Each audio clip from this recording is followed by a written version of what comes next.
Saya nggak perlu jualan di TikTok, misalnya saya cukup jualan di Shopee aja, saya bisa hidup dan bisa masih berkembang, bisa juga. Ya. Om kan selama ini udah berbisnis fashion ya. Kalau disuruh mulai dari nol, mau bisnis fashion muslim lagi nggak? Wow. Ya. Kalau udah lihat asam garamnya segala macam ya. Dengan knowledge yang sama. Dengan knowledge saat iya, ini. Iya. Oh mau. Dengan knowledge saat ini ya. Tentu mau. Karena. Tapi kalau nggak ada knowledge, misalnya teman-teman masih newbie nih, nggak tahu fashion muslim kayak gimana. Nggak mau fashion muslim. Nggak. Padahal kan kalau kelihatannya kan yang gede-gede, brand-brand gede tuh yang jualan fashion, apalagi ya fashion muslim ya, terutama karena kelihatannya wow gitu kan, omsetnya gede, kelihatannya keren ya, paketnya banyak gitu. Enggak sih kalau knowledge yang selama ini dihapus gitu ya, jadi mulai lagi dari nol, berat. Karena waktu saya mulai bisnis juga kan kecelakaan dalam tanda kutip ya, kecelakaan kenapa fashion muslim, asalnya apa aja tentang anak kecil lah, tahu-tahu ternyata yang rame baju muslim anak, nggak ada basic gimana, nggak ngerti produk lah, ngerti jualan aja, berusaha mengerti jualan. Nah kalau sekarang penting sekali kita ngerti produk. Jadi kalau mau jualan fashion ya, untuk saat ini ya fashion muslim harus ngerti produk-produk yang lagi trending itu apa, produk yang bagus tuh kayak gimana, desainnya seperti apa. Nggak harus orang desainer sih sebetulnya, tapi yang penting punya sense di produknya. Kalau saya kan nggak ada. Kalau saya basicnya bukan desainer, istri juga bukan, jadinya hajar aja. Jadi kalau dimulai dari nol, nggak berani lagi sekarang. Nggak berani dengan nggak berani. Karena dulu masih lebih muda, jadi lebih berani, atau masalah yang lain? Persaingan sih, kompetitor sekarang luar biasa. Sekarang dan orang-orang yang memang terjun sekarang yang jago karena desain produknya jalan ya. Iya. Berarti sense of design itu yang penting banget. Produknya sih bukan nggak harus desain sih. Jadi dari produknya dia ngerti bahan yang bagus tuh apa, R&D-nya ya, R&D produknya ya. Nggak harus desain printingnya, nggak harus desain sakunya dan sebagainya, nggak harus. Cuma dia ngerti kalau untuk anak kecil bagusnya apa, bahannya apa. Pokoknya segala all about produk sekarang udah banyak yang jago. Kalau Kopas ada batasnya. Kopas, yang lain bagus nih, tapi akan selalu di belakang gitu. Nah itu kalau udah punya knowledge, ya ATM. Kalau udah punya knowledge, tinggal ikutin aja nih si produk. Kalau dia launching ini pasti trading nih, ya itu kan, itu udah punya knowledge. Jadi kalau knowledge saya selama 7 tahun full time jual fashion ya, kalau bikin fashion lagi, brand baru lagi dari nol dengan knowledge yang sama ya berani-berani aja. Tapi kan kalau yang nggak punya knowledge kan pasti mikirnya produk dan memang produknya tuh harus mengkilat gitu, harus yang dia mentereng. Tapi mungkin salah satu yang membantu Om dari awal kan ekosistem di Bandung itu kan untuk fashion muslim kan memang cukup kuat ya. Industri fashion, industri branding di sana kan cukup kuat. Kalau teman-teman ada yang mau tapi nggak ada di kota lain, bukannya akan lebih berat dong? Karena ekosistemnya di sana nggak sekuat di Bandung. Mungkin ya. Atau di Tasik lah ya, yang memang industri fashionnya cukup kuat ya. Iya mungkin ya. Dari penjahit, dari orang-orang yang terampilnya akan lebih sulit ya, kecuali dia maklunnya ke Bandung juga akhirnya. Iya, jadinya mahal kalau baru mulai kan. Iya, benar ya. Ekosistem betul. Berarti yang penting kalau dari sini berarti ekosistemnya ya, kanan kirinya itu. Ya itu penting, supporting siapa yang mendukung, dan kalau ada apa-apa bisa nanya kan ya, ekosistem sellernya di sana kan. Ya sederhananya gini Om, kalau di Bandung ya atau mungkin di Tasik, aku pikiran bikin kerudung nih, kita nyari sekitar itu pasti ketemu konveksi, kita pasti ketemu tukang jahit lah. Kalau di Jakarta nggak tahu ya saya. Kalau di katakanlah Pontianak itu saya nggak tahu mudah nggak menemukan konveksi. Kalau di Bandung tuh sangat mudah. Kayaknya hampir, mungkin ya saya nggak tahu, kayaknya hampir setiap komplek perumahan tuh ada konveksi. Jadi mudah, betul ekosistem. Ini yang nggak ngerti fashion aja tahu, bayangkan perspektifnya Om Botak, luar biasa. Salut. Iya, jadi kalau dibilang kategori apa yang cocok ya, kalau saya sih balik ke potensi dari wilayahmu tuh apa sih. Teman-teman ya kalau dari Aceh pasti akan langsung bilang ya kopi. Kenapa? Ekosistemnya kopi. Iya. Kanan kiri semua pedagang kopi ya, ambil dari petani murah segala macam ya, pasti kopi. Jadi kembangkan dari ekosistem daerahmu lah untuk ini ya. Semua kategori itu bagus asal difokusin. Ya, boleh. Jadi saya kemarin ngobrol sama temen saya, tanya, bisnis apa sih yang bagus? Yang difokusin katanya. Kalau bisnis banyak nggak ada yang fokus, belum tentu bagus ya. Oke lah. Agak sepakat, cuman lebih panjang lagi. Gak apa-apa, panjang lagi juga gak apa-apa. Fokus, kalau saya kan rata-rata orang memang nggak multitasking ya, nggak bisa dalam satu waktu memikir hal yang berbeda ya. Tapi kalau fokus satu di blocking, kalau saya di blocking Om. Jadi saya ada beberapa bisnis, tapi blocking time. Jam 8, misal ini kan misal prakteknya nggak gini amat. 8-10 fokus bisnis yang fashion. 10-12 fokus bisnis yang itu. Jadinya kita juga muter otak supaya fokusnya efisien, supaya kita fokusnya efektif efisien. Jadi bukan kekayang, kalau Sundanya apa ya, garong-garongin terus yang satu itu aja 24 jam. Itu jenuh juga sih. Setuju fokus, cuman kita bisa lebih efektif lagi dengan blocking time misal ya. Tapi mungkin salah maksud fokus di sini bisa juga dengan fokusnya kasih waktu yang lebih banyak untuk satu bisnis ini. Akhirnya dia yang lebih bisa berkembang. Porsinya ya. Porsi waktunya, porsi pikirannya gitu. Setuju. Iya, tapi ya ini kan sekali lagi opini. Ya, belum tentu benar. Ya, teman komen kalau misalnya merasa menurut teman-teman benar atau enggak ya. Tapi menurut saya bisnis yang bagus adalah bisnis yang difokusin. Ya, gitu aja sih. Jadi semua bisnis bisa bagus, bisa. Ya, kalau kita kasih waktu kita dan pikiran, energi kita di sana. Soalnya mahal tuh memang pikiran sih.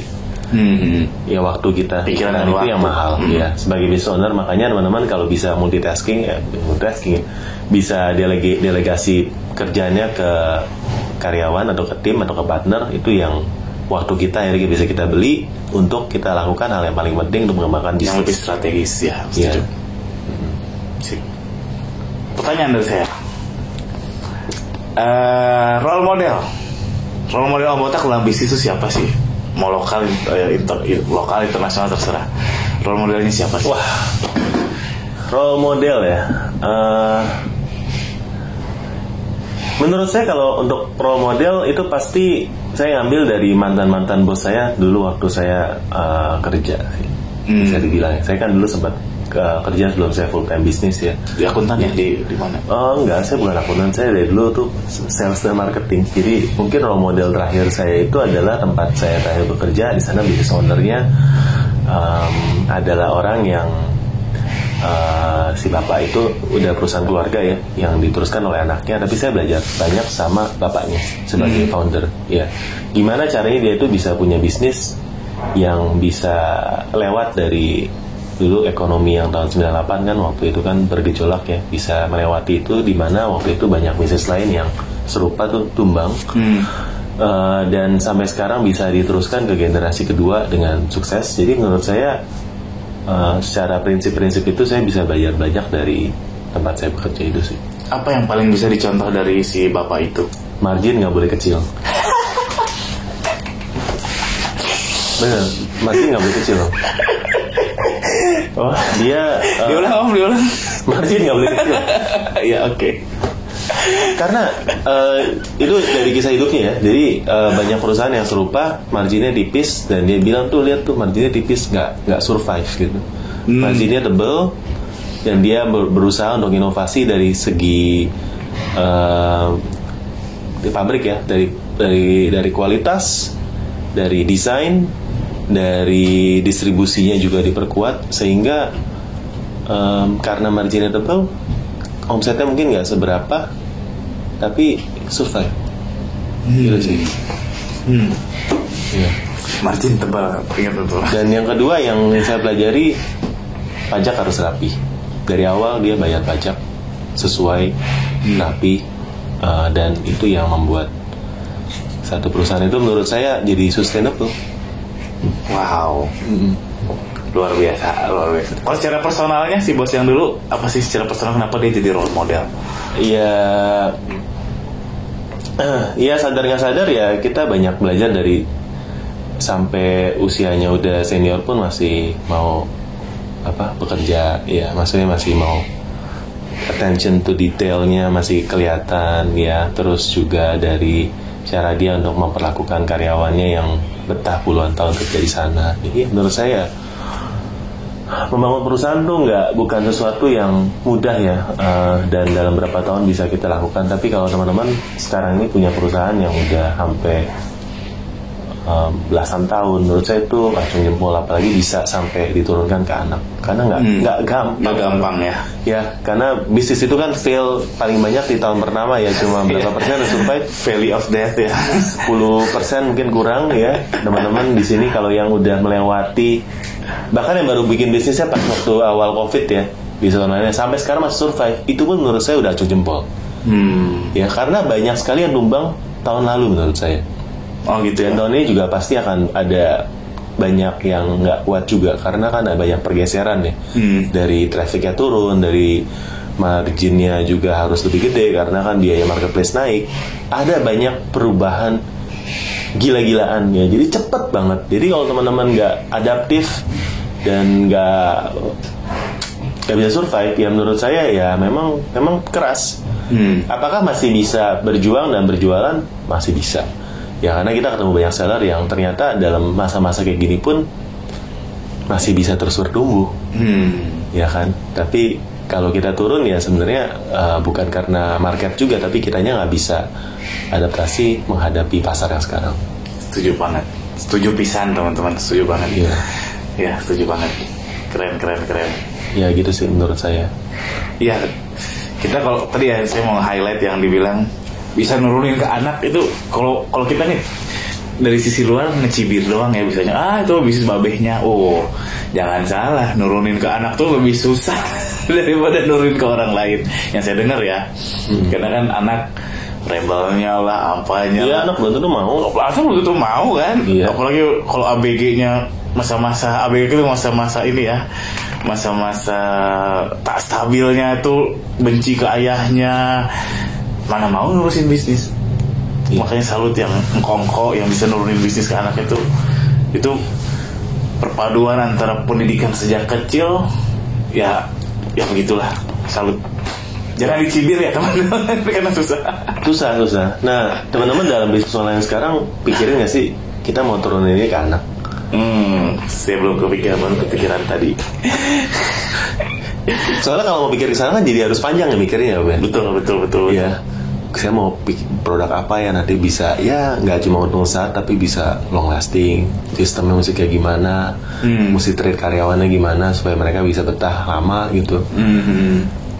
Mesti beli aset seperti apa yang memang tadinya cuma sewa tapi karena mau long run kan akhirnya kita harus beli aset buat permanen misalnya. Ya kayak gitu-gitu menurut saya kalau mindset kita tujuannya beda pasti beda sih cara kita melakukan bisnisnya.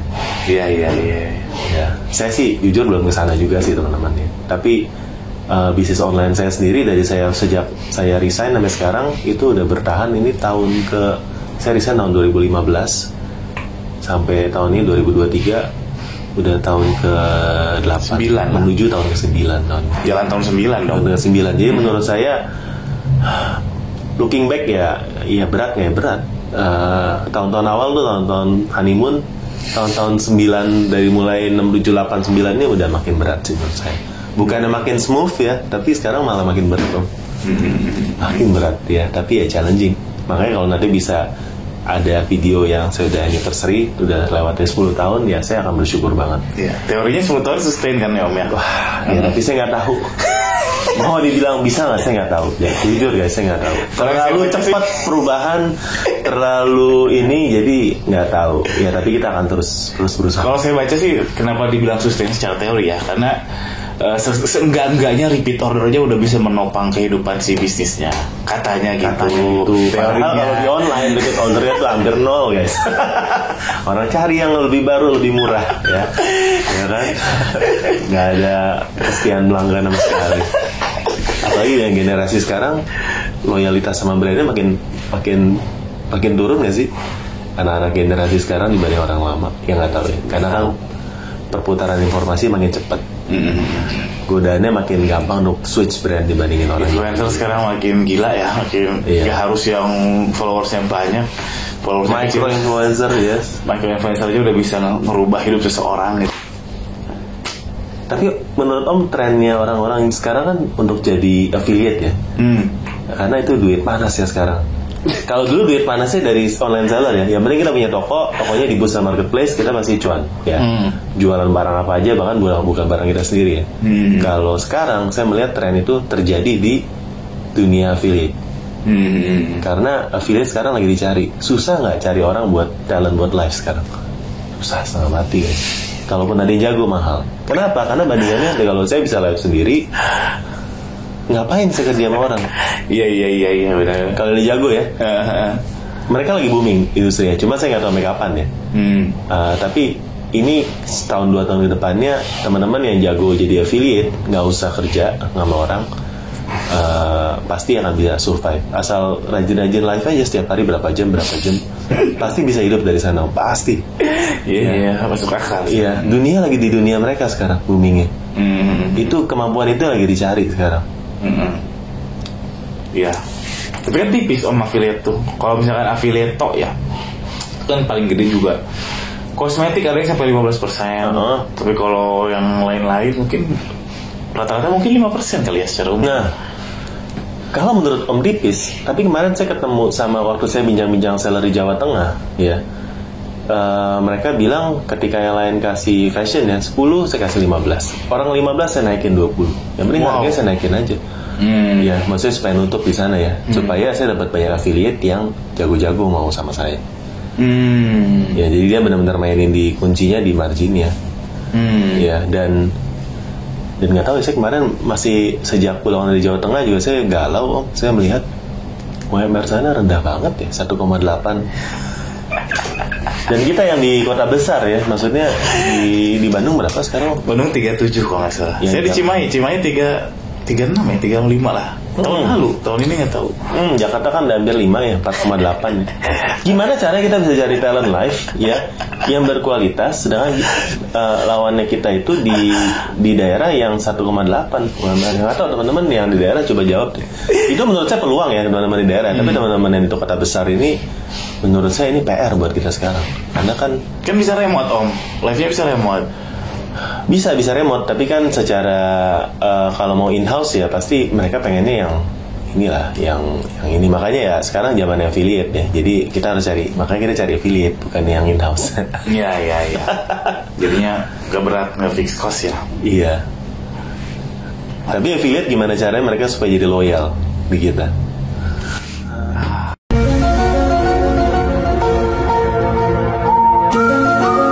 Kalau dia nawarin lebih gede, ya challenge-nya banyak lah teman-teman. Makanya sekarang ya setiap perubahannya cepat banget lah. Lebih cepat daripada kita publish video YouTube. Berarti terakhir, satu tips dari Om Botak, dari saya juga, biar adaptif, biar open minded, yang tadi biar nggak kejadian yang tadi dikatakan oleh Om Botak. Apa tipsnya? Satu aja. Wah, follow dan subscribe jadi member channelnya Daniel Produksi. Dia cepet banget, videonya bisa setiap hari dan upload video, keren. Ya. Buka mindsetnya teman-teman ya. Ya. Sering-sering, ya menurut saya sering-sering ngobrol sama seller lah ya, itu menurut saya akan membuka mindset teman-teman. Kalau enggak kita jadi katak dalam tempurung. Ya, jadi banyak belajar dari video YouTube juga bagus, cuma ya banyak. Kalau bisa jangan fanatik satu lah ya. Semuanya ditontonin teman-teman yang memang berkualitas ya, ditontonin aja semuanya. Karena menurut saya sih itu juga membuka mindset ketika kita tuh nggak fokus dengan pakai kacamata kuda ke satu beliefnya kita ya. Karena semuanya kalau dalam marketing kan banyak jalan menuju Roma. Kalau jurus marketing yang nggak ada satu formula yang benar. Ya, jadi kalau kita bilang live bagus, ya tapi banyak juga seller bilang saya nggak perlu live karena menurut saya live mahal. Saya fokus aja di algoritma yang menurut saya masih lebih murah. Ya bisa juga. Ya bisa. Ya, bisa juga ya. Dan masih bisa banget sebenarnya kan. Ya saya nggak perlu jualan di TikTok misalnya, saya cukup jualan di Shopee aja, saya bisa hidup dan bisa masih berkembang, bisa juga ya. Ya nggak ada yang benar, nggak ada yang salah, semuanya bisa. Ya. Ya. Kalau dari saya satu sih, jangan sombong. Jangan sombong ya. Jangan sombong. Sombong tuh bukan arti nih gue punya mobil mewah, bukan gitu. Tapi sombong tuh tidak mau menerima kebenaran. Karena itu yang saya alami Om, lagi turun-turunnya tuh, oh saya berpikir, merenung ya, berserah diri, oh karena saya sombong dengan, oh gaya-gaya saya ini berhasil kok, masa sekarang gak berhasil. Itu sombong ke diri sendiri. Ini berhasil kok, oh, jadi ya itu terus dicobain terus, ternyata udah gak relevan. Jangan sombong. Itu tips dari saya. Jangan sombong ya. Benar. Ya. Berarti harus membuka diri sama ide-ide baru ya. Karena apa yang berhasil kemarin belum tentu berhasil hari ini ya. Iya, betul. Ya. Benar. Setuju. Ya, setuju. Oke, thank you banget udah dengerin curhatan bapak-bapak.